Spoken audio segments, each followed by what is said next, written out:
Good morning. Hey, I'm Jamey from Stonemaier Games, and I am happy to spend the next few minutes, the next hour with you today on the last live cast of September, I believe, September 24th.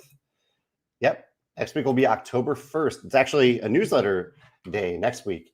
I'm going to send out the Stonemaier Games newsletter with the announcement of our final new game of 2025. Today, or this week, I've been focusing on the Wingspan fan design bird promo packs. So I'm going to talk about that a little bit today. Some other random topics, stuff that I've been watching and reading.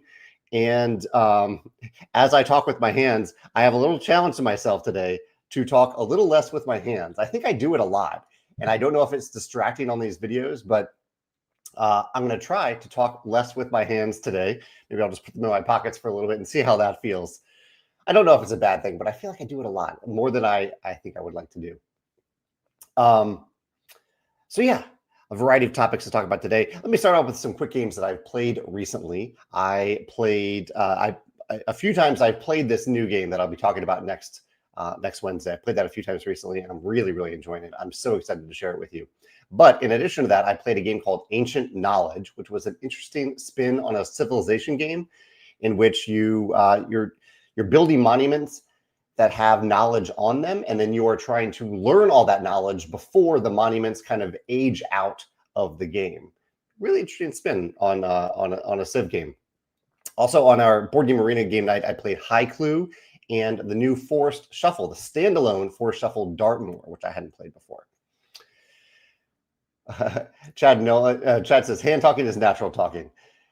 Miles says, well, hands can be distracting. I don't find them distracting when you use them here. Well, that's good to know. Okay, maybe I won't restrict myself too much. I just feel like I'm constantly waving them around.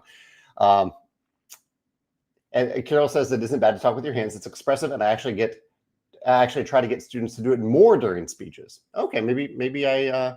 Well, I'll tell you what. I will not think about it for the rest of the live cast, and you can pay attention to it a little bit. And if you think, you can let me know.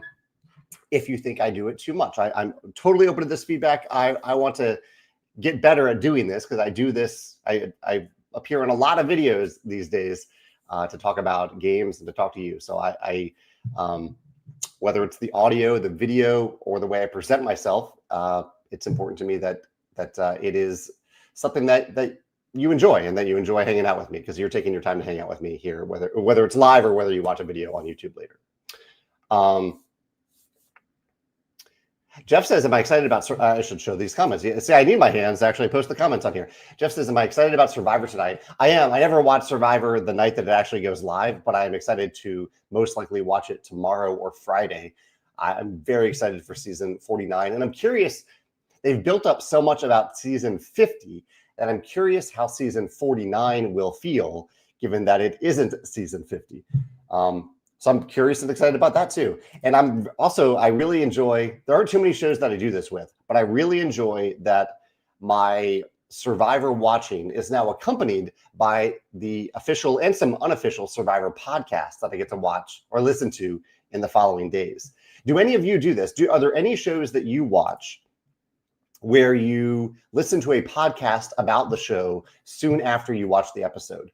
Or you can include, like, The Office has the podcast where they go back and rewatch episodes of The Office, things like that. But I'm a little maybe more interested in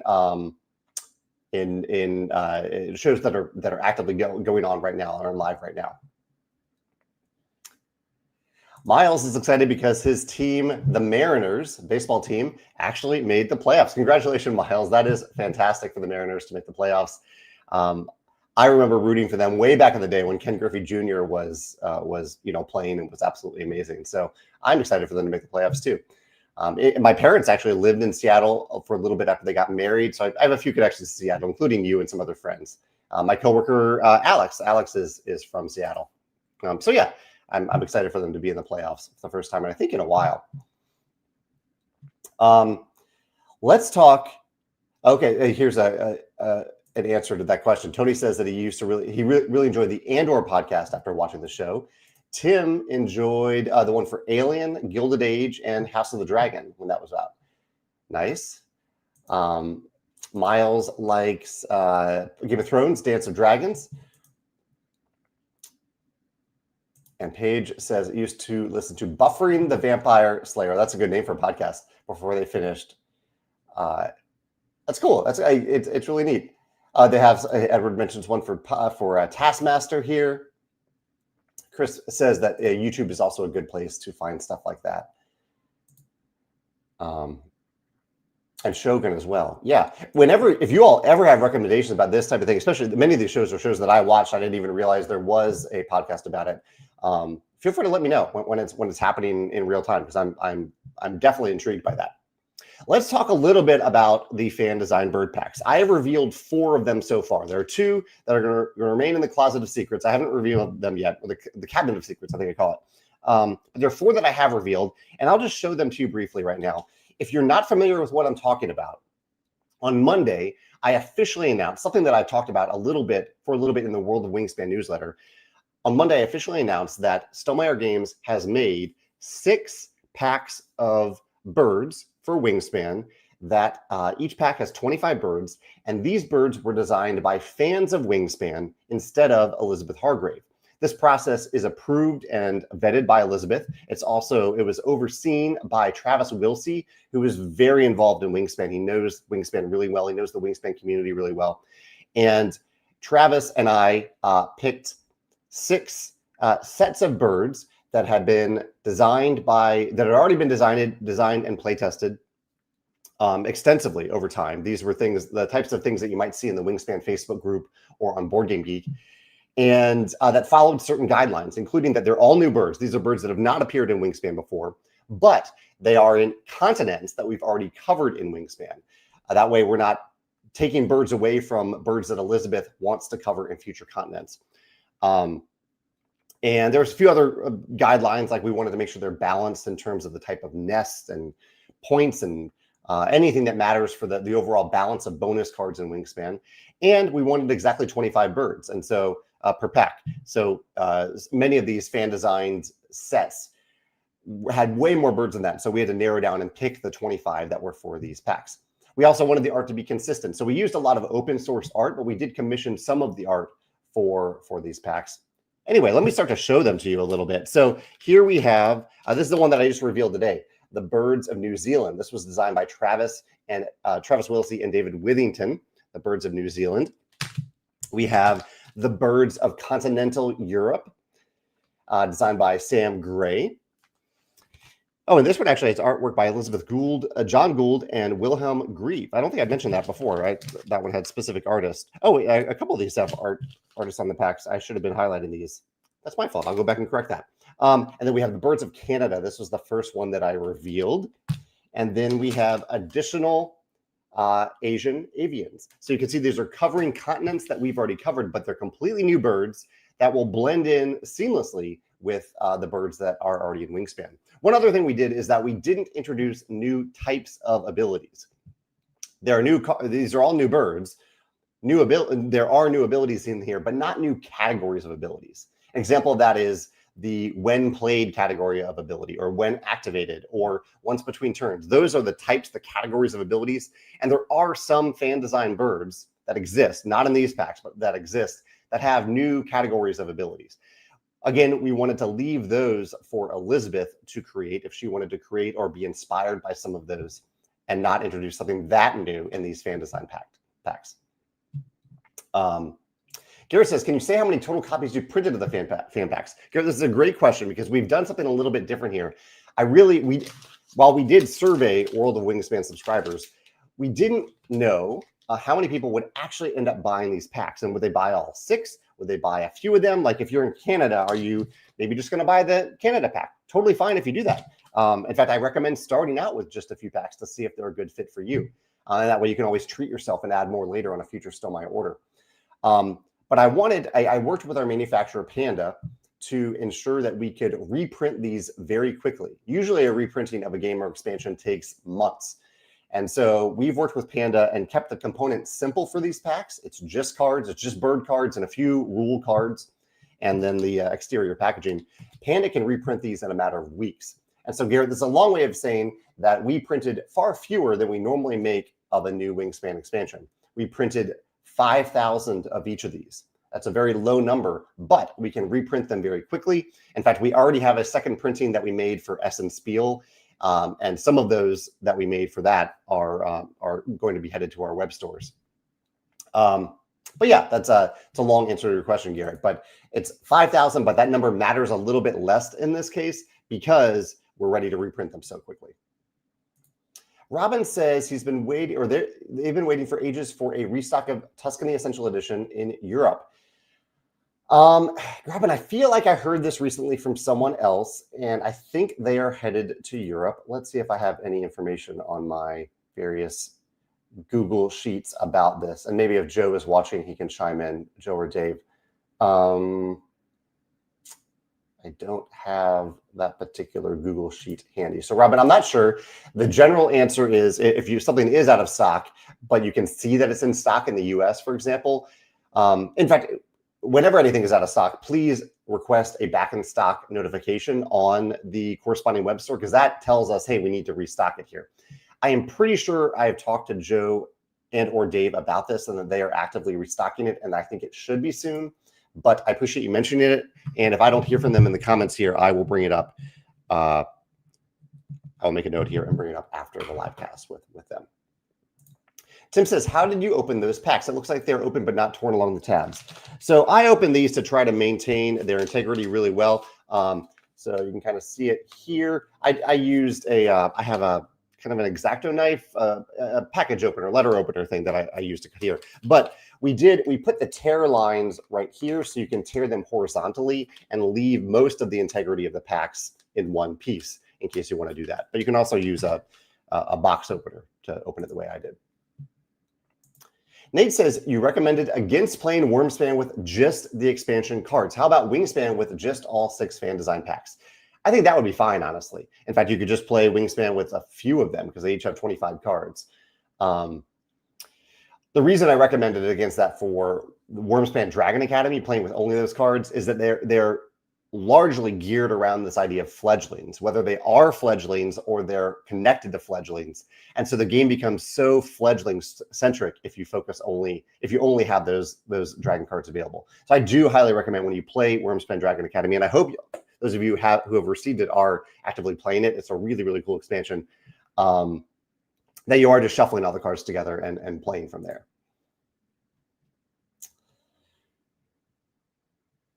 Many people, and including Bart here, have asked, are these packs going to be printed in other languages? And the answer always, I know I say it a lot, but the answer is always that we make English versions of our games.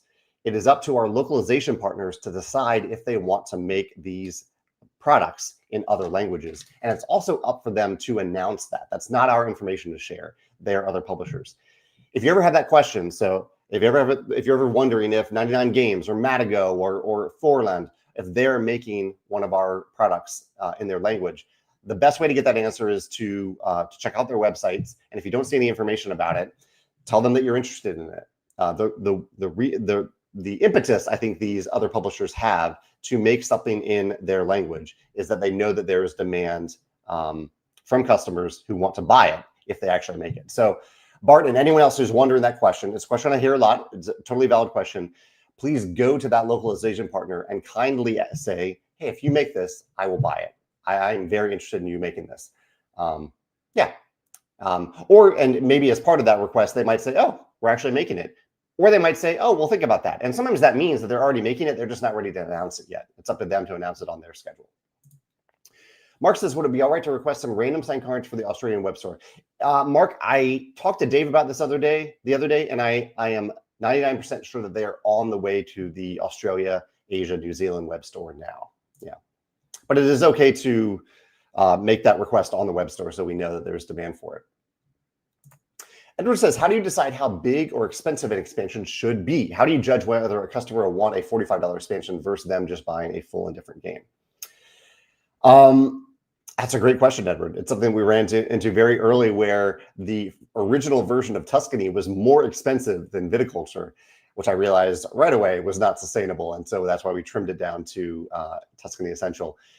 I mean, part of it is largely the cost of an expansion is based on the price for the expansion is based on the cost of how much it costs to make it.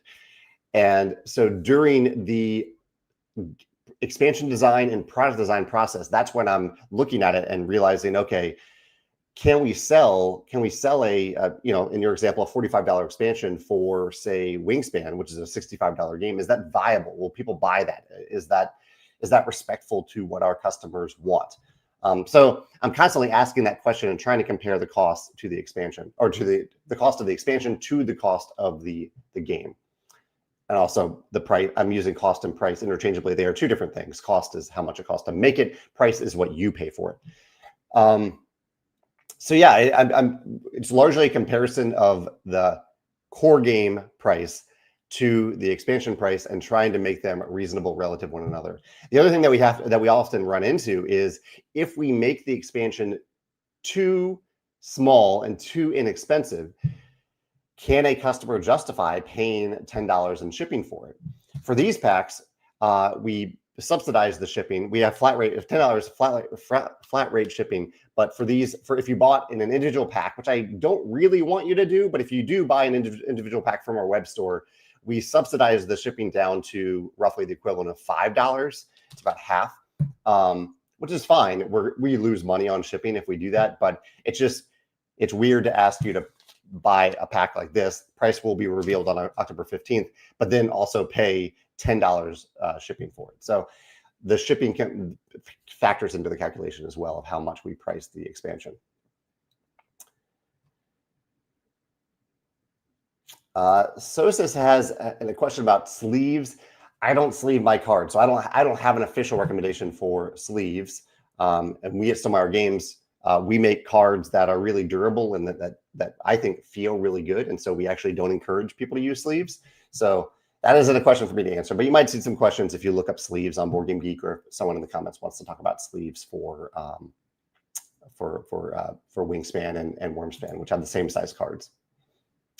Garrett says, what was the best meal you ate over the last week? Well, Garrett, best meal. I've had some good meals recently, but I'll mention, since it's in the title of this video, I'll talk about cheese for a minute. I love the St. Louis Farmers Market, the Tower Grove Farmers Market here in St. Louis. And there is a stand that I go to that actually doesn't sell cheese at the stand, but as a side hobby, the person, Rosalie, who runs the stand, makes cheese. And Rosalie did a cheese tasting at the farm.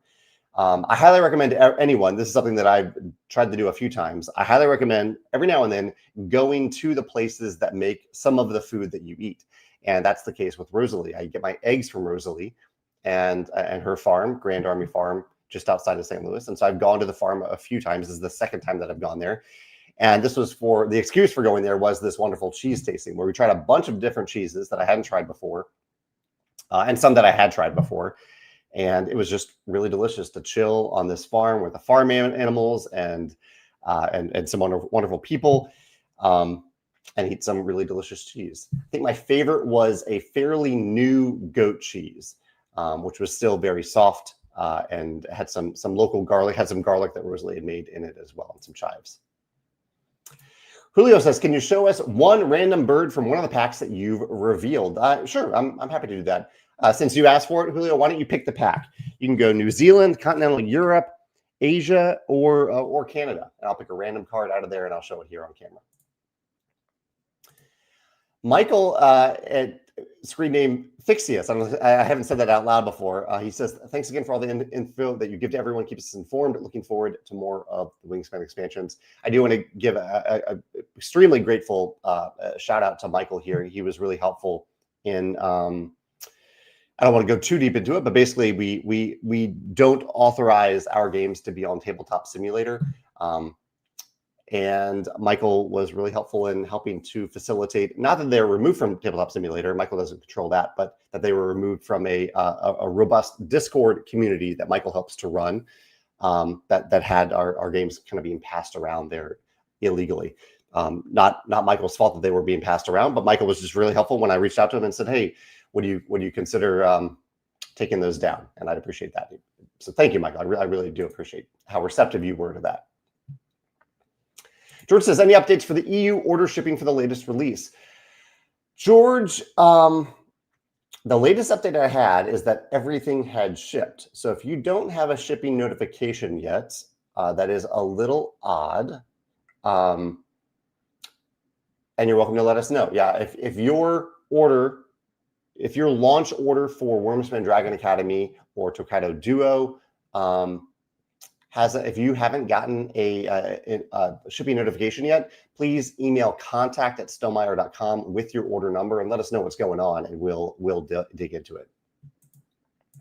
Stuart says, Stonemaier games always feel complete right out of the box. That's certainly what we aim for. We don't cut anything from the core game and save it for expansions. We put everything into the core box, and then later on we might think of expansions. Stuart says, does it make it difficult to design expansions? How do you identify new mechanisms, ideas that will integrate well into the base game? Stuart, honestly, the key is that I found is time. Giving a game, giving myself some separation from the game, or giving the game a little time to just be out there in the open with many different people playing it. That is really helpful, I think, for the game or for the expansion design process. Rather than, I wrote about this recently, actually, rather than trying to like either cut stuff from the core game and make it expansion content, or to design expansions at the same time as the core game. I think it's fine to design games with the idea that they could have expansions, but at least my design process doesn't work that way. When I design stuff for a game, I want to put it all into the game, and then I need to take a break from that game for a little bit, and I come back with fresh eyes and fresh ears and listening to people about what they think about the game, and that really helps me design expansions. So time is, I think, really the key for that. Ray says, since I missed the start of the live stream, are the Wingspan fan packs the last major release of the year that will drop in October, or is it something else that hasn't been revealed yet? So Ray, next on October 15th, we'll have a few different products launching. One is our final new game of 2025. I haven't revealed that yet. All I've said is that it is an engine building trick-taking game. 2 are the 6 Wingspan fan design packs, and 3, combined 3 here, is the combined Tokaido expansions, and as an optional add-on, the Tokaido playmat, which has room for that, which is the original Tokaido board and the Tokaido expansion board all combined into one playmat. Jeff says, the best treat I had this weekend was a bunch of cookies a friend brought to my game night. Where were those from again? So yeah, I attended Jeff's game night. He graciously taught Ancient Knowledge. And Jeff, those cookies were from the local bakery called the Whisk, which is also at the Tower Grove Farmers Market, which is also connected to my friend Pete, who Pete might have been here today. I don't know if Pete's here today, but Pete's a teacher, so he probably isn't able to be here unless it's during a planning period from him. Pete's wife runs this bakery called Whisk. Mark says, I know you normally do the pricing closer to the release date, specifically on the launch date, Mark, but just wondering if you have an average total for the new stuff to be released in October. Yeah, Mark, I appreciate you and others asking about pricing, but that'll be released on October 15th. I know that some people need to plan ahead and budget for what might be released in the future. I totally get that, and my general recommendation is just to over budget for it. Set aside, I don't know, you can estimate what a new game, 6 promo packs, and if you want to get everything in the Tokaido playmat, the Tokaido combined expansions, you can roughly guess, I think, based on what's on our web store, what those things might be. I'll say about the new game, it is not a super expensive game. So you can factor that into your calculation. Okay, Julio was the one that asked if I could reveal a random bird, and so I gave Julio the pick of the pack. So let's go with Birds of New Zealand. That's what Julio asked for here, and so I'm going to pick a random one, kind of from the middle, because I know I've talked about the ones on the edges elsewhere. Okay, here we go. It even has New Zealand in the name. The New Zealand Scaup. And I know that's probably tough to read. I'll hold it up very still for a second in case you can read it, and then I'll read it out here. This is a wetland bird. Costs 2 food, 3 points, star nest, and it has a when activated power. When activated, draw 1 bird card from the deck. If it has an insect in its food cost, discard it and gain 1 insect from the supply. Otherwise, tuck it behind this bird. So you are either tucking a bird and gaining a point, or you are gaining an insect food token. That is the New Zealand Scaup, a random bird pulled from the Birds of New Zealand pack. Mark says, what are your upgrades of choice? Metal coins, card sleeves, acrylic tokens, etc. Interesting question, Mark. I would say Metal coins in general is my go-to. If I'm playing a game that has cardboard coins and I have metal coins handy, I like to toss them in and play with them in the game. Also, for a while, Stonemaier Games made realistic resource tokens. I don't always remember to pull them into a game, but I do like using them when I remember to use them. Grayson mentions locally made craft chocolate. We found it in a couple cities over. St. Louis does have some pretty good local craft chocolate. The one that I eat the most often is called Cacao, and largely because they also have a stand at this farmer's market that I've been talking about today. Nelson says, the Wingspan box is getting kind of tight with spacing after Dragon Academy expansion and egg upgrades. Nelson, you are right. I have a photo on our website on the Dragon Academy page of how I have packed everything into my my Wingspan, my copy of Wingspan. It is a tight fit. It does fit, but it is a tight fit. And Nelson says, any chance for a big box in the future? I would say for now, because everything technically does fit, that we don't have plans to do that. And I really don't know if there will be another expansion for Wingspan. If there is, and it necessitates a bigger box, then we might consider that. Or we might just have it be an expansion box that you keep next to the core game box. I know not everyone's a fan of that, so we'll take that into consideration. I think the challenge is I don't think Wingspan needs that much bigger of a box. It's just a slightly bigger box. Yeah. Edward says, how's the fridge? What was the issue? So, Edward, we are still navigating this. We have our fridge / freezer, specifically the freezer. It'll work for a few days, and then it will stop working. And we actually had the freezer repair person out yesterday to look at it again, and he still can't find what's wrong with it. And so we're at the stage now where we need to get him here or get someone here at the moment that it's actually not working, because both times that he's been here, it's been working then, and then after they leave a few days later, it stops working. So we don't know yet. We'll find out. Jan Williams says, will this be a one-off release of fan design packs, or can we expect more in the future? Based on what exists right now, I think there are six packs that will exist. The future of these packs depends largely on how they are received by you. So we honestly don't know yet. We are hopeful to make maybe another set in the future, but we truly don't know. It will depend on how they go over on October 15th and in the weeks that follow. Joshua says, describe my copy of Vantage this week, and I'm looking forward to playing it. Thank you for all you do for the gaming industry. Thank you, Joshua. I appreciate you saying that, and I hope you really have a fun first adventure in Vantage. I love hearing first adventure stories. So if you want to share it, whether it's on the Livecast, in the Vantage Facebook group, on Board Game Geek, I love hearing Vantage adventures. Chris says, I know you don't usually enjoy negative interactions or effects in games. Like take that. A conflict where you're kind of picking on one player. That's true. I don't enjoy that. How do you feel about event cards that are negative but affect everyone equally? Are there fun examples of that? So I think that the best designed examples of this are negative cards. Well, actually, there's two. I'll throw out two examples. I'm sure there's more than this. One is the types of events that you can see coming for a few turns or a few rounds and plan for it. Mezzos is a game I recently mentioned that does this. And then the Orleans invasion expansion. You reveal the event in advance and kind of can plan your round around that negative event in the hopes of mitigating it. I'm fine with that. I think that leads to some interesting moments in strategy when that happens, or tactics at least, not strategy. The other type, so Magic the Gathering is very good at making cards that affect everyone negatively, like a card that destroys all creatures. But the clever design of those cards is that you might play them at a time that they impact you much less than the other players, and other players might pay attention to the fact that you're doing that and might play around that as well. I appreciate that design. I still don't like it because that doesn't really feel good for me to destroy all these things that my other players have worked for. So I am more of a fan of a random event that you can plan ahead for, that all players can plan ahead for, even if it is and it's more potentially negative rather than inherently negative.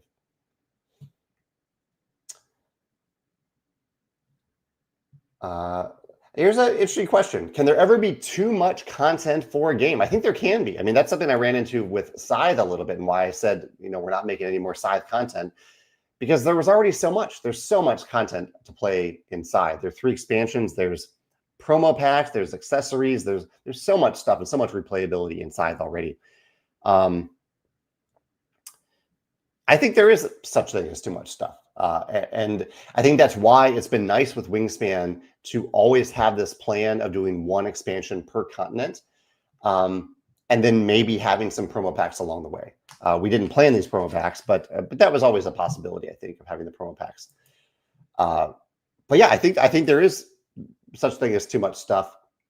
Even when fans ask for more stuff, fans still ask for more Scythe stuff all the time, and I appreciate that.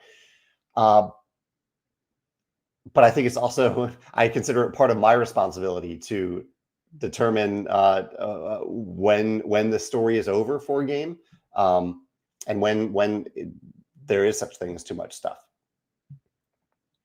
Rowan asked, are there any new games coming up in the future after a great start for Vantage? And we do have 1 new game, our last new game of 2025, which will be revealed on October 1st. We also did have some newer games released very recently. We had Smitten 2, which launched on our web store, and then we had Tokaido Duo, an existing game, but not that old of a game, and it was the first Stonemaier version of Tokaido Duo. Coulter actually mentions that for Tokaido as well. Yeah, we've already taken over. We're in charge of Tokaido now. So we have our version of Tokaido. We have our version of Tokaido Duo. We have upcoming. We have our version of the Tokaido expansions, which we've combined into 1 box. And then probably next year we'll have our version of Namiji. And then hopefully at some point in the future we'll have 1 new, completely new game in the Tokaido universe designed by Antoine Bauza. Garrett says, are you backing anything currently? That new non-slip tech and Calypso from Inside Up looks interesting. And Garrett, this is actually the answer to my question. I am backing Calypso. I am fascinated by whatever they came up with to make the tiles not slip off the draft mat in the game. That is fascinating to me. I want to see how that works. And the game looks beautiful and interesting. I love the idea of a game where you're building something. So you're building like these like water world style habitats on water, floating on water, and then there's fishing that happens too. So I think they've pitched it as Stardew Valley meets Waterworld, which I think is an excellent pitch, and I'm in for that. And the art is beautiful, and I'm very curious about this non-slip technology. So yeah, that is exactly what I'm backing right now. Andrew said, which of the Wingspan fan packs is your favorite? That's a little too early to tell at this point, Andrew. Currently, I still have them all in their packaging. Obviously, I was part of the editing and vetting process for these, but to put them into my game of Wingspan, I haven't really done that yet. Maybe I'll do that at game night tonight. We did mark them. Here's the bird that I showed today. We did mark them so you can differentiate them. You can separate them if you ever really want to from the other birds after you shuffle them in. But yeah, maybe I'll get some. Maybe I'll get Wingspan at game night tonight. We'll see about that. A lot of different games that I kind of want to play at game night tonight. So we'll see if maybe one of these packs emerges as a potential favorite.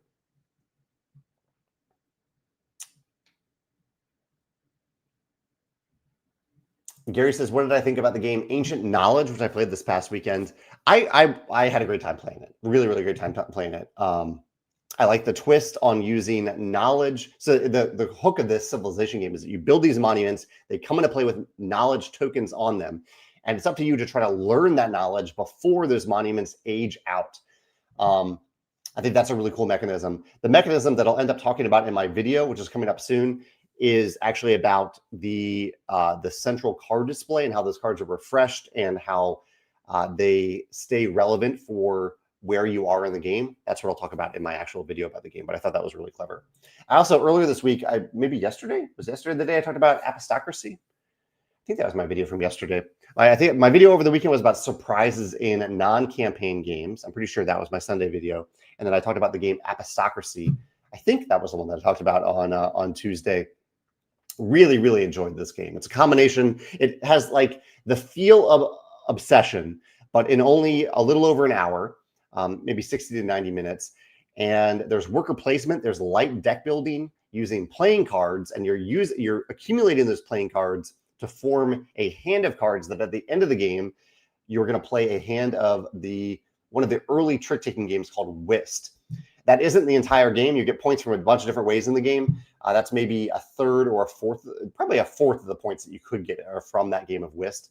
But it feels really neat to build towards that over the course of the game, and I'm really excited to play that one again. Steven says, do you have a typical philosophy when it comes to expansion design? Focus on quality. There's an EG here, but nothing that follows. But Steven, I wouldn't say I have a typical thing that I focus on. In general, I like more stuff expansions. I like them because that means that I can just shuffle the stuff into the stuff that I already have. And it means that generally they are not any harder to teach to newcomers to the game, because I'm often teaching games to new people who haven't played the game before. But so that's often a starting point. But also for any given game, I'm looking at, I'm considering the expansion after it's already been released typically. So I'm looking at what people are saying about the game, ways that we can make it better, maybe ways that we can fix some small things that that haven't sat well with players or haven't sat well with me about the core game. That's sometimes a part of it. But sometimes I have other inspirations too. Some of them come internally, ideas that I have. Some of them come externally, like the Wind Gambit. Gambit came from a fan designer, Kai, who created a fan expansion, and we worked together to bring it to life in the form of the Wind Gambit. So it can come from a lot of different places for me. Michael says, when designing a game with low player conflict, like Wingspan or Between Two Cities, and Michael, I like the way that you said that. I like that you didn't say low player interaction, but you said low player conflict. I think that's the perfect way to say it. How do you keep tension and engagement high without relying on take-that mechanisms or direct competition? That's a great question. Well,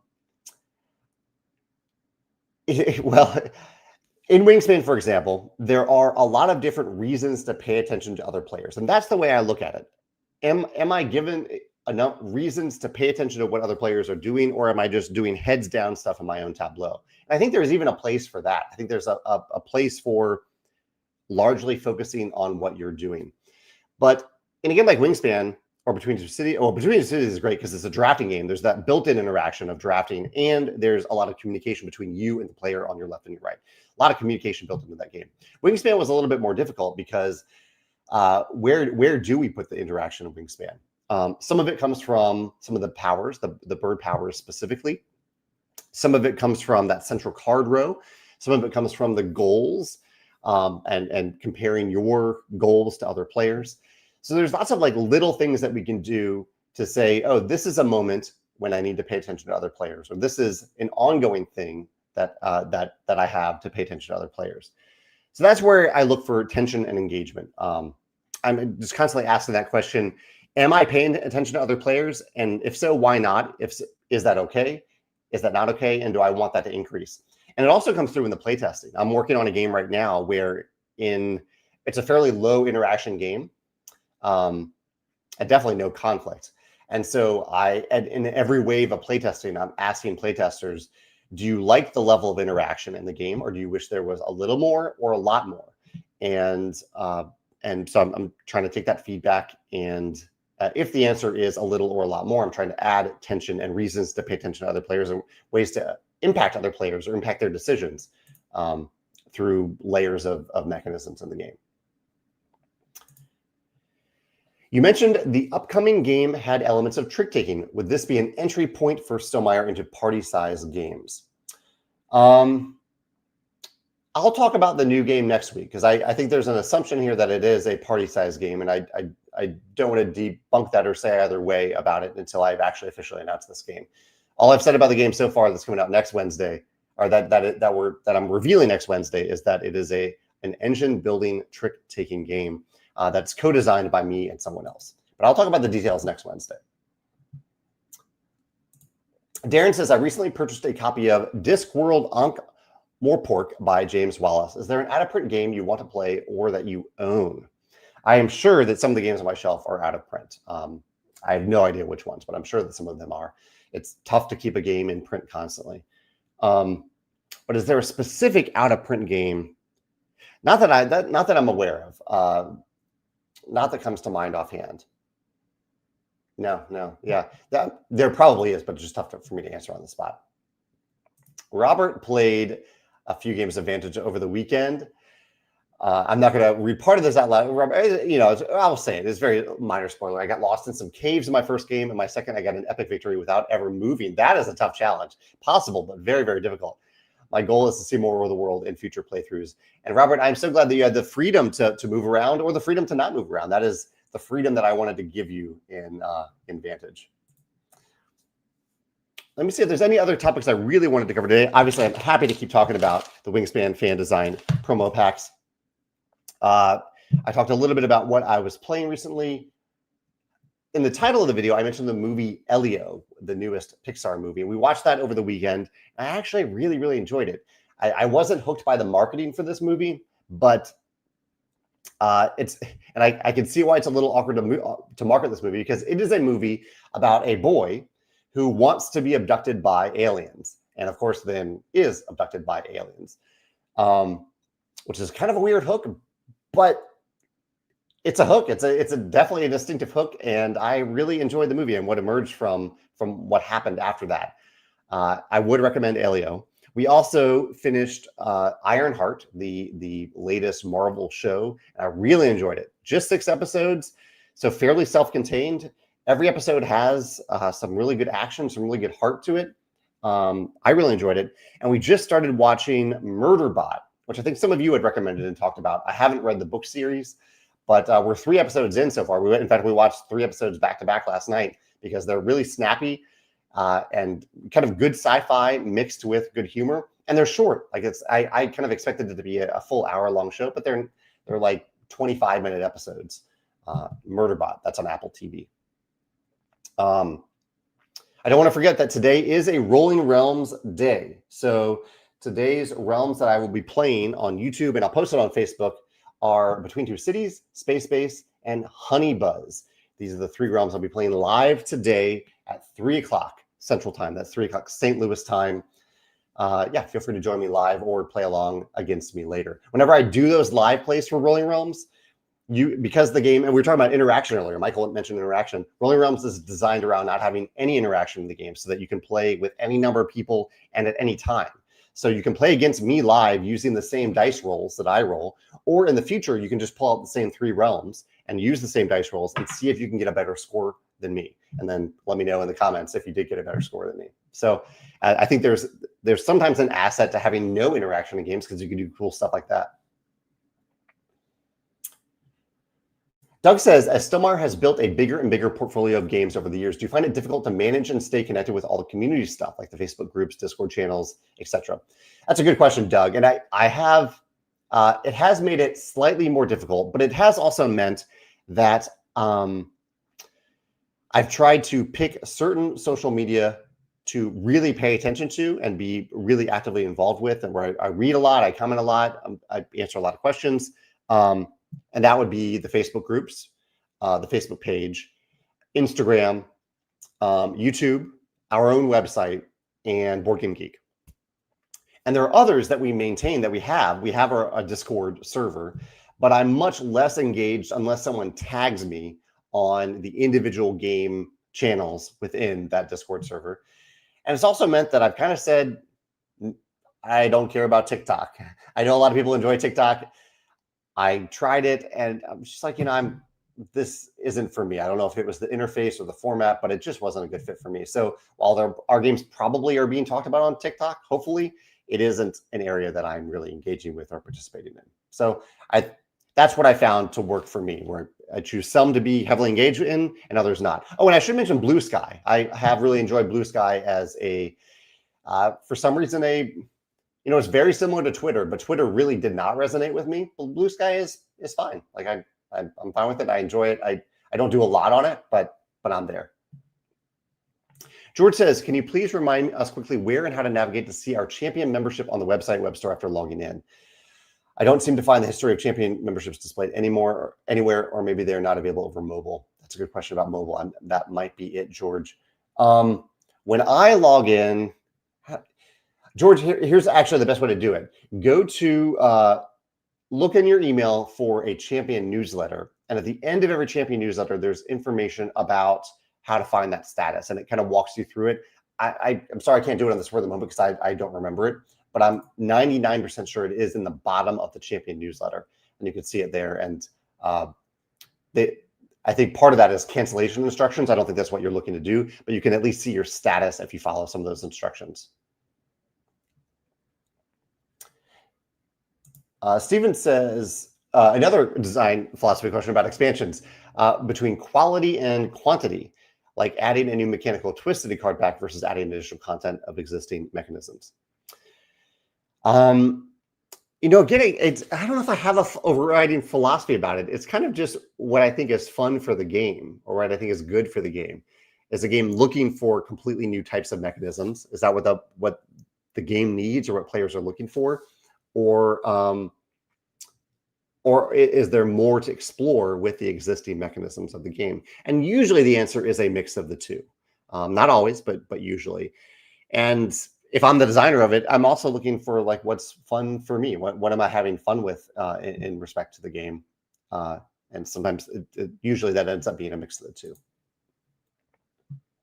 Tyler says, able to catch you live today. Just wanted to say, oh, thank you. Just a nice comment here. Just wanted to say that they appreciate how genuine I am and always happy to get any of the Stonemaier games to the table. People love drawing the cards that you sign too.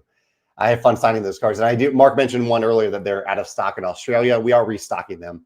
Usually I just, so every now and then my coworker Dave will bring me a big stack of cards. I'll sign them. And while I'm watching a movie or podcast, and then put them on our web stores. So thank you, Tyler. I really appreciate that. And I'm happy you're having fun getting our games to your table. Jeff says, related to Chris's question, I'm assuming that you are not a fan of engine breaking games where negative events keep happening. However, I've enjoyed Moon Colony Bloodbath. Have you played it? I have not, but it is on my Geekway list to play. I really do want to play this game. And I think I want to play it in person, not on like Board Game Arena. I'm very curious about it. The idea, from what I understand, is that there's a central deck where there are some good cards and then an increasing number of bad cards that are happening, and you are dealing with those bad things that are happening and trying not to lose your last person in your colony. And that's an intriguing hook to me. It is true that usually, and it is not a cooperative game either. It's a competitive game. So usually I don't gravitate towards cooperative games where you are just constantly mitigating a wave of bad things. But in a competitive game, that feels a little different to me for some reason. So I'm intrigued to see how that works out. And I've heard pretty good things about it. Mark says, do you think the Wingspan fan expansion pack, it's not an expansion, the fan promo packs, Mark. Yeah, okay. The fan promo packs will preface future fan promo packs for other Stonemaier titles, for Tapestry, Stamp Shop, Red Rising, etc. Mark, that's a good question. I hadn't thought about that. There's a lot more fan content created for Wingspan than elsewhere. Generally, for those other games, when I see fan created content, it either inspires me for an expansion, maybe to work with that person who created it, like Mike. I ended up working with Mike on the Tapestry expansions, or I see it, I'm like, okay, that's a cool thing, and it can just remain a fan thing that people can print from home if they want to make it. That is usually the case. I think Wingspan is kind of a special case here, just because of the sheer number of birds that fans have designed for this game over the years. Another Mark says, if you were to compete in the World Series of Board Gaming, which I think is happening now or just happened recently, what game do you think you'd be able to compete in? I fancy myself very good at the game Blockus. Now, I'm sure if I competed against someone who really, really knows Blockus well, they would trounce me. But I think I'm pretty good at Blockus. Yeah, so maybe Blockus, if that's something that I don't think that appears in the World Board Game Championship or World Series of Board Gaming, but yeah, I'd probably pick that one. Okay, Monkey Butler has been thinking about my question. I asked at the beginning of the live cast if I talk with my hands too much. I feel like I do, and Monkey Butler says that I love it. It shows passion and engagement, and not everyone can do it well. I didn't think you should be worried about it at all. I appreciate that. Maybe I had some unwarranted anxiety about it. I appreciate that I can share that with you all. And it is also okay if you disagree with Monkey Butler and say, Jamey, you talk with your hands too much. That's okay too. I genuinely want to know, and I want to work on it if it is too much. Stuart says, have you played the game Tribes of the Wind? I have not played it. It flew under the radar for many, but I think it's brilliant. The strength of your cards in your hand depends on what cards are in your neighboring players' hands. Another cool form of player interaction there, or a reason to pay attention to other players. That's a cool concept. Yeah, I have not played it. I love the look of it. I think Vincent Dutray did the art for it. So I'm curious to see. I'm curious to try it. Thanks for the recommendation. Julie says, will there be a rulebook or appendix for the fan pack birds? Julie, to keep the manufacturing streamlined, we only went with birds in these packs, or only with cards in the packs, no rule books. But in each pack, there are a few cards. Let's see if I can pull them out for this pack. There are a few appendix style cards that I'll flash them up on the camera here. A couple cards here that are essentially an appendix for these cards. Anything that you need to know about how these cards relate to other things in the game, other rules, bonus cards, things like that. That is included in here, just not as a pamphlet. They're included as cards. Leona says, do I prefer deck building games or deck construction games? A deck building game would be a game like Clank, where I'm building the deck as I play the game. A deck construction game would be one where I'm building the deck in advance of playing the game. At this point in my gaming life, I greatly prefer to do everything within the confines of the game itself. So deck building for sure. There was a time where I really enjoyed deck construction for Magic the Gathering, but it takes a lot of creativity that I'd rather spend now on designing games or spending time chatting about games with you and others on the internet. So great preference for deck building at this point in my life. Oh, Darren says, I'd love to see a tabletop version of Iron Harvest, but no, that's wishful thinking and hard to implement.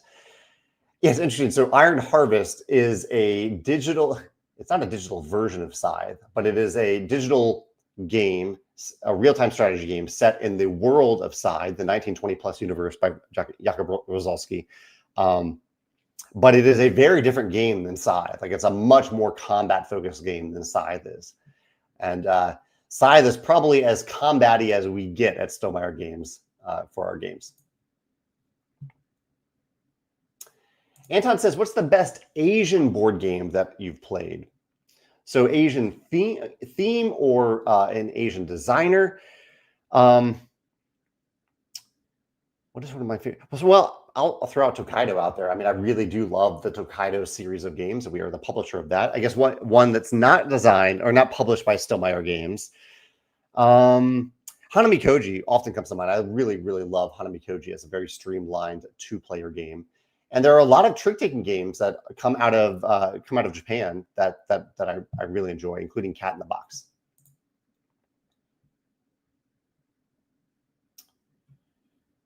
So Michael, who asked the question about interaction in Wingspan, he says, I never thought of some of the mechanisms in Wingspan I took for granted as actually being the driving force of why I love the game.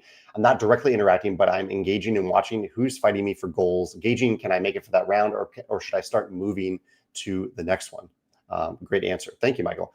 I know it's something that Elizabeth thinks a lot about and has thought about for the Wingspan core game and the expansions, and something I think a lot about when I design our games. I talked about that in my answer to the question. But yeah, it's how I pay attention to other players, or how much the game gives me a reason to pay attention to other players, is something that I ask a lot during the design and development process. Chad says, I'm in the middle of reading Project Hail Mary. I'm sure you've read it. I have read it, and I'm excited about the movie.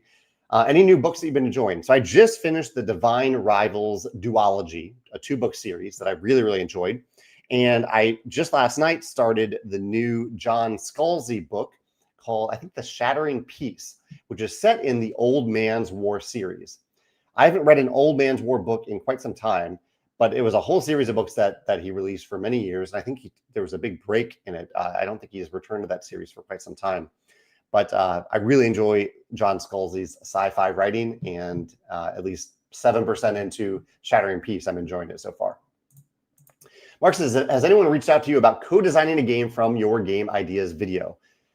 A few people in the comments, at least, expressed interest in one of the games that in that video I mentioned that it was a game designed around the idea that I would design half of it and someone else would design another part independently, and then we would come together. We would kind of make that work together.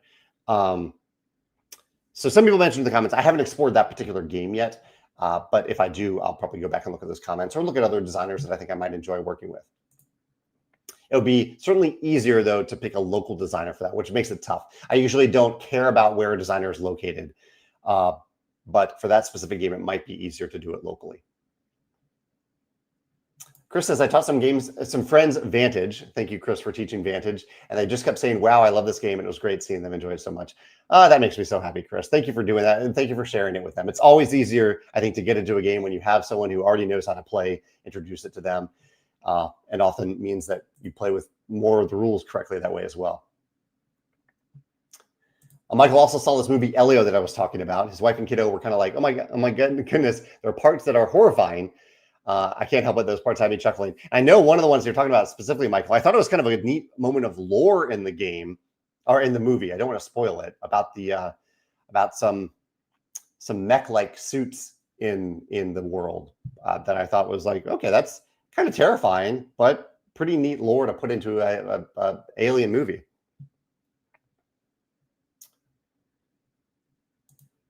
Let's see. I absolutely love Rolling Realms. Could you explain the Vantage promos a bit? I got a bit confused with this one. Actually, Mark is the designer of the Vantage promo realm. Mark is here in the comments here. It's a little tough for me to do that in the spur of the moment, but maybe catch me on one of the Rolling Realms videos. Maybe I'll pull it out during today's live play, or at least actually do this. Go look up the Rolling Realms live play that I did of the Vantage realm, and I talk through the rules in detail in that video. Also, Ian, who has a YouTube channel called I always forget the exact name. Where there's a wills, there's a play. It's also linked in the FAQ of our website for Rolling Realms. He goes through every realm and does a video realm by realm explaining how it works. I think that might help too.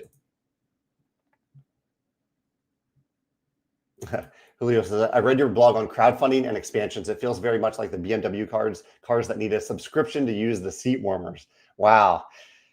I had not heard that BMW can do that sometimes, but that's wild. Julie says, we have discovered that our son loves Charterstone. 4 games in 48 hours this weekend at his request. That's really cool, Julie. I'm glad he's resonating with Charterstone. Aside from more copies of Charterstone, like the recharge packs, what other legacy campaign games might he like?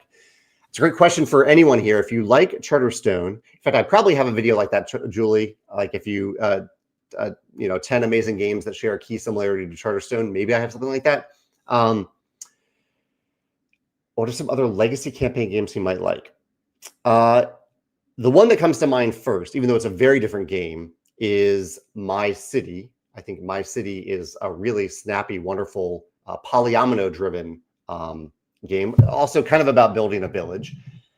And then The Rise of Queensdale, it has some strong similarities, even though it plays very differently. It has some strong descriptive similarities in that you are building different parts of a village with other players who are building other parts of that village.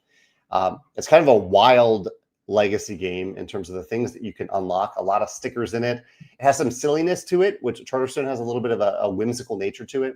The Rise of Queensdale, I would definitely recommend. And as I recall, I think it is very family friendly. Anyone else who maybe has kids, I don't have kids, can maybe confirm that. But as I recall, I think it was very family friendly. Doug also likes Blockus.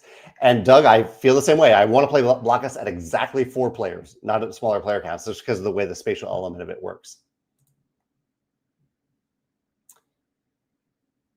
Thank you all again for your feedback about talking with my hands. I appreciate that. Eddie says, years from now, do you foresee, or is it in your plan to print a Wingspan complete rules and appendix, either like Tapestry or the final expansion aside as a separate entity? Eddie, we actually have done this. In Wingspan Asia, there is a complete combined rulebook and I believe and appendix. I definitely know there's a complete rulebook in Wingspan Asia because Wingspan Asia is a standalone Wingspan game. So we had to have all the rules from all the different areas of Wingspan. So I do think that it is likely when we do the final expansion for Wingspan that we will do something like that again in that expansion. It'll definitely bump up the price for that expansion a little bit, but not too much. Yeah, but currently it does exist in Wingspan in the form of Wingspan Asia. Rowan says, what do you think about making a board game version of a video game? Is that something that Stonemaier Games has considered before? That is, have I explored that? I don't know. I probably like have published this game. I'm just not thinking of it, but I don't think I've done that. I can say that Vantage was heavily inspired by Zelda Breath of the Wild, not by the Zelda theme of it, but by the freedom and openness of the game, the open world nature of the game. So I think it's more likely that video games have and will continue to inspire elements of our games.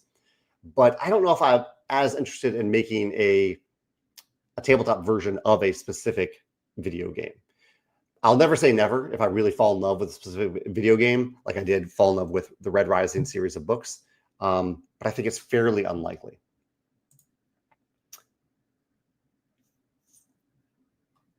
Let's see. I see some other people mentioning different games for someone who loves Charterstone. Miles mentions My City. Jay Zargo mentions My City. Morgan says Ticket to Ride Legacy. Still looking to play that one, probably with my friend Jeff if we get the chance. Garrett says, I hope Scalzi returns to the collapsing Empire universe. I do really like that series as well. The last book kind of ended on a narrative cliffhanger, and I want to know what happens next. I would love for him to return to that. Any sci-fi that Scalzi writes, I didn't.